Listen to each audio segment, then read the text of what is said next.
maririnig po namin, bumaba muna po tayo ng stage. Ipagpapatuloy po natin yung ating programa. Iniilig po namin ang mga media na bumaba po tayo.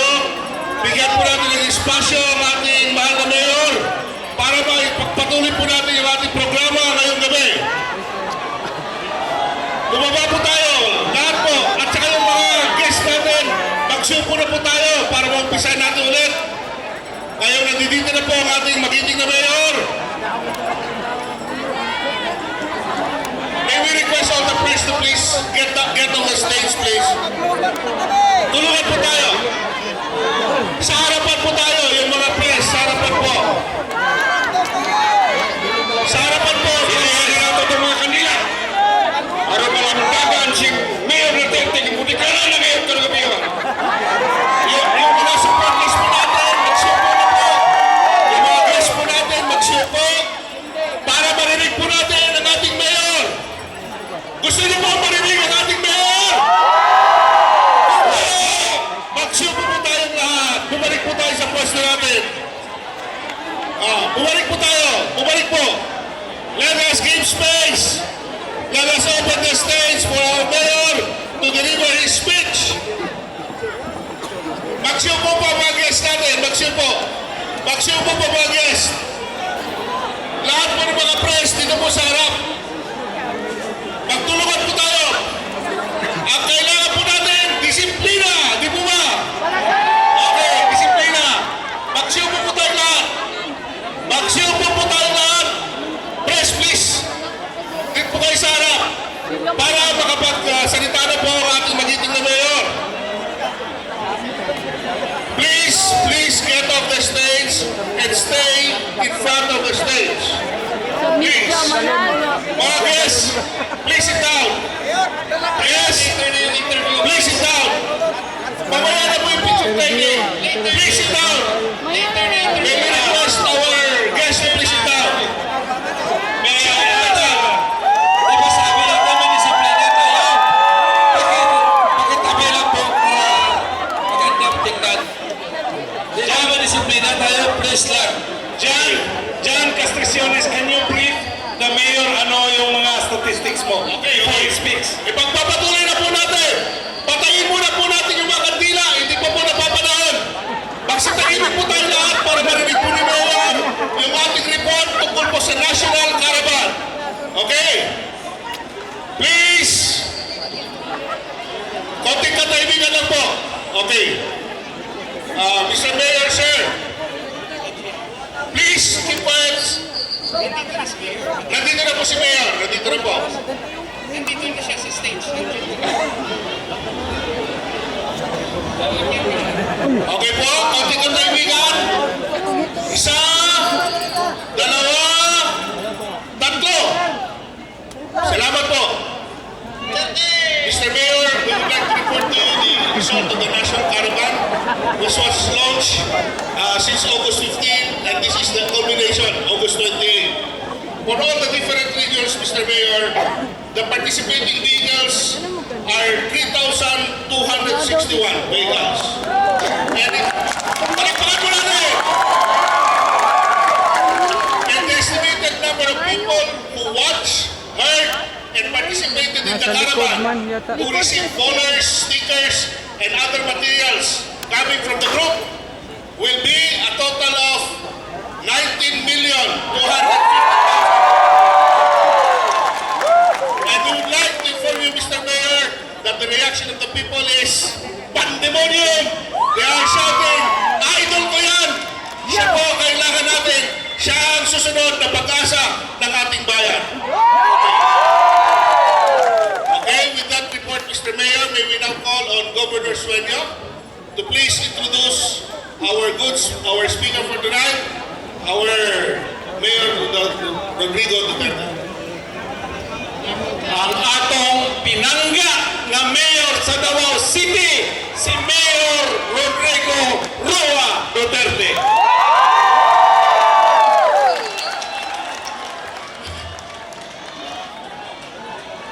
Magandang gabi po sa inyong lahat.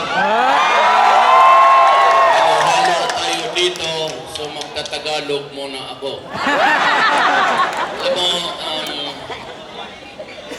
bayan natin ay hindi maganda ang takbo. It is not because of any president, but the series of administration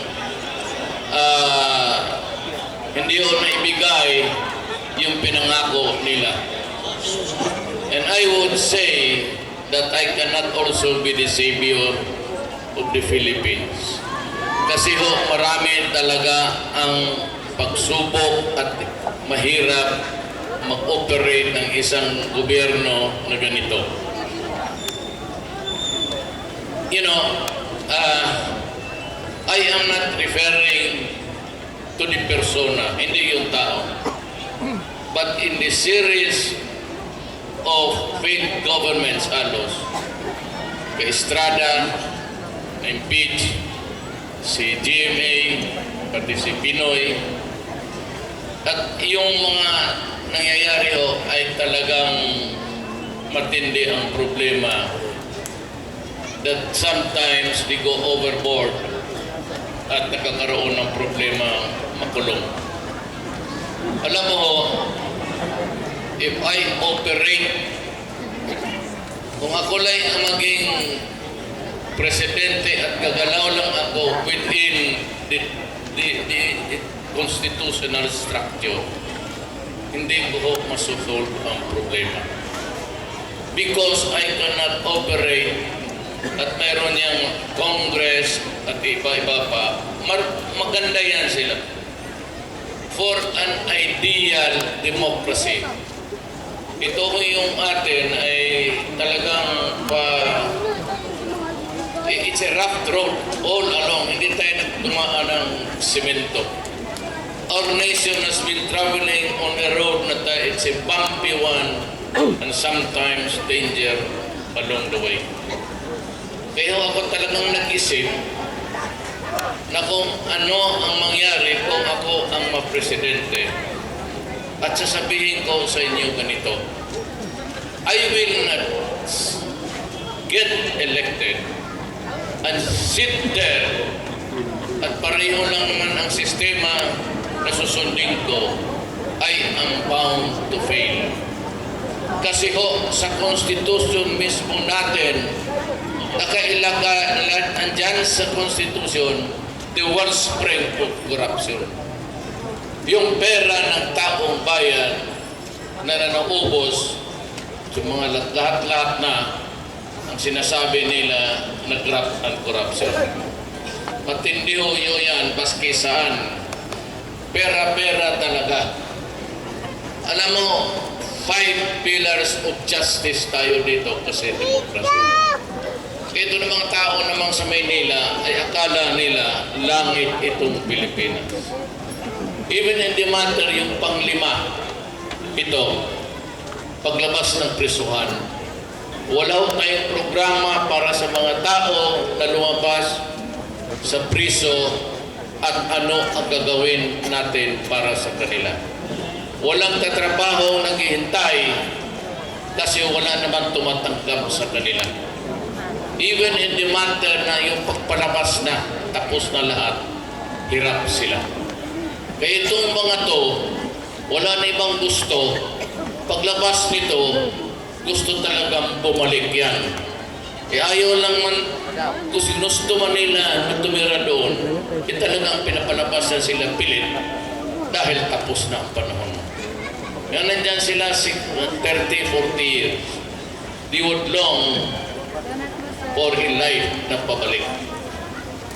Kaya yan sila medyo problema. Ngayon dito sa 5 pillars of justice, itong police, law enforcement, hindi naman lahat. Akin at least dito sa Davao, maganda ang takbo ng aking gobyerno, city government. Mga puliso dito ay matitino. At kung meron man nagkamali, alam ko sabihin ko lang sa inyo, hindi taga rito. May pulis dito makidnap, patay. may pulis dito sa droga, patay. At kaya nga naman, talagang behave kaming lahat, pati yung mayor.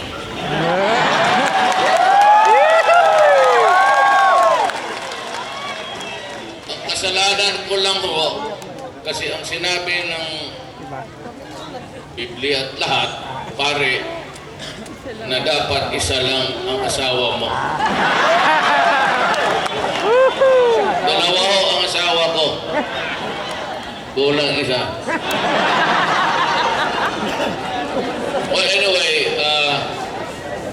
yung sa itong police nagpa-folter to.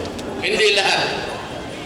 Pero dito, lalo na kayong taga Maynila, at ang landas ng police doon ay problema.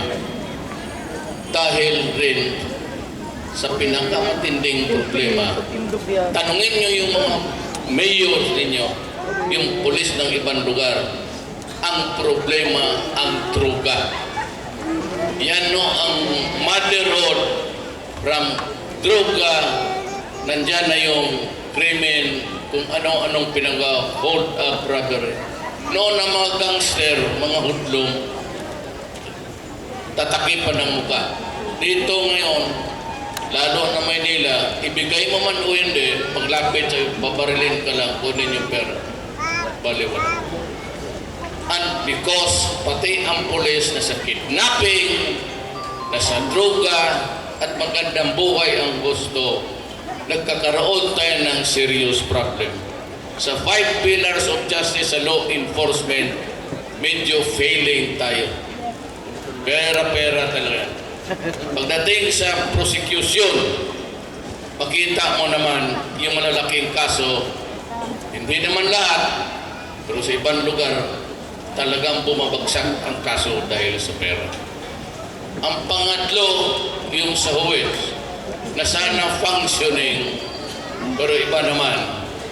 Isa ko akong prosecutor, 10 taon, nakikita ko yung mga kaso noon na magbagsak dahil sa pera. Ngayon yung pang-apat na last, nasa kulungan na, arestado, hinalan ng prosecution sa korte, nag-hearing sa korte, tapos na-priso. Tignan mo naman dito sa Pilipinas. Ilagay mo nga na doon sa prisuhan. You place him in prison for his crime. Pagdating doon sa National Penitentiary, anong ginagawa nila? Nagluluto pa rin ng siyabo, nagpapabili ng siyabo sa labas, paglabas-pasok ang mga babae. Ay sa bagay, kung ako doon, okay lang yan.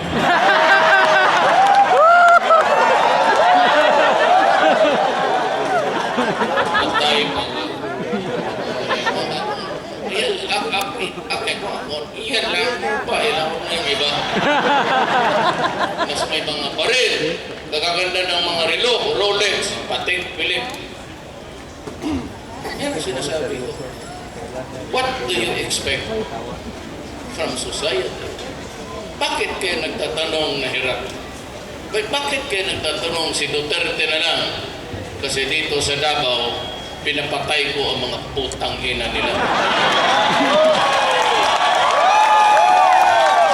Sinasabi ko naman noon, yung mga kriminal, magulo ang Davao noon, hirap ang tao.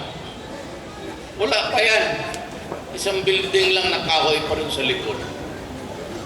7 o'clock, tingnan mo, tanungin mo ang taga Davao, sarado na. Yan, City Hall na yan, walang tao sa araw. Sabi ko nung na-mayor ako, kailangan ko buhayin ang siyudad kasi yung tao kinakailangan kong mabuhay, eskwela, medisina, lahat, pagkain. Sabi ko, kailangan ko pumasok ang negosyo. That life here must improve. At ako naman ang asawa ng Diyos, 22 years na akong mayor, kaupo dyan sa City Hall na yan. Gusto nilang gibain niya noon at sabi ko hindi. Sabi ko noon, sabay nila sana ito na i-repair yan. Kasi laki rin, sabi ko. Hayaan mo ang next mayor ang gusto niya. And I did not know at that time na ma-re-elect. Sabi ko, yan, okay na yan dyan. Ano na lang galawin at yan, sa labas lang yan, ha? Totoo yan. Pero sa likod niyan, puro kahoy yan.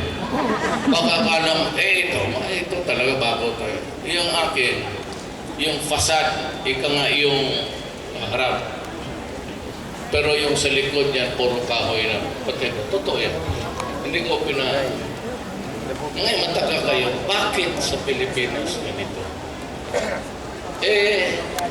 Ano mo, nandyan yung opportunity for corruption. So, nandyan sa korte, pagdating ng budget, ibigyan nila sarili nila ng livelihood. Pagdating ng mga pera, yung papel, itatapon naman kayo na polis. The police washes the money, kunyari na ibigay niya sa mga cooperative kung saan-saan, ang totoo talaga niya, yung fictitious lahat yan. Kinukuha niya yung 15% niya, ibalik niya doon sa... Sino yung congressman na... Kaya kung ganon, 6 years ako, ilalagay mo lang ako doon sa kalbaryo ninyo, hindi si Estrada, yung Office of the President, ang problema dito, inutil. Kasi pag hindi mo ibigay yan, kita na nga, i-impeach ka kung ganun lang naman, pahabain ko lang yung kalbaryo ng Pilipino galing kay Estrada hanggang sa akin. Hindi ang tao, ang office mismo, kasi inutil. Wala ka rin magawa. At ibigay na lang ninyo sa iba. Hindi ko kailangan makupo dyan na inutil. Ayaw ko yan kasi alam ko, mayor ako, naging congressman ako nung hindi ako makatakbo ng pang-apat na beses. Ayaw ko yan ganun kasi gawain na lang akong pingkoy and I would let them pahabain ko lang yung kalbaryo ng Pilipino. Kung ganun wag na lang ninyo akong ilagay dyan kasi wala akong magawa. Kagaya ko, nag-mayor ako, sinabi ko kung piging peaceful ang Davao, whether you like it or not. Sabi ko sa mga tao, maging peaceful. Along the way, maraming namatay. At yun ang kaso sa akin ngayon na human rights violation kasi extent sinalvage. Sabi ni Dilima, 1,000 daw. Pagkabarat naman itong babae.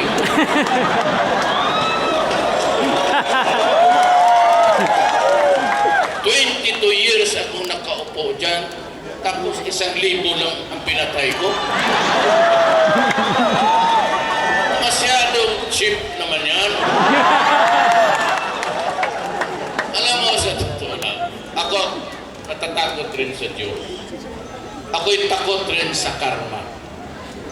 Patay ka ng isang taong inosente, makakatulog ka niya.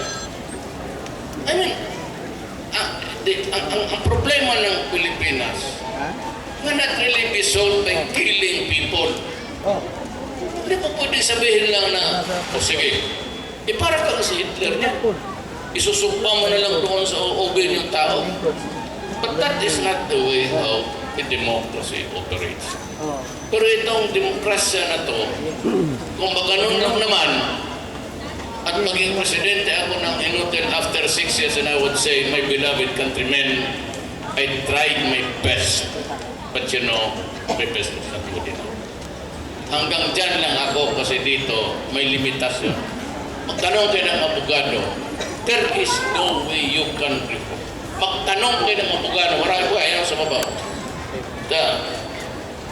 Attorney Advincula. Wala ka, tanong kayo ng wala. Na, ilagay ninyo ako dyan.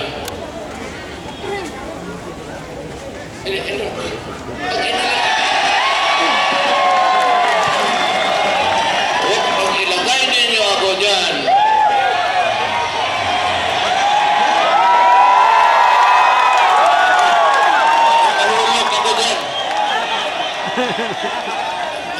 Makinig muna kayo. Lagay ninyo ako dyan. Kung hindi ko makuha ang reforma na gusto ko, kung sabihin ko sa kanila, wag yan kasi nananakawin lang yan natin sa gobyerno.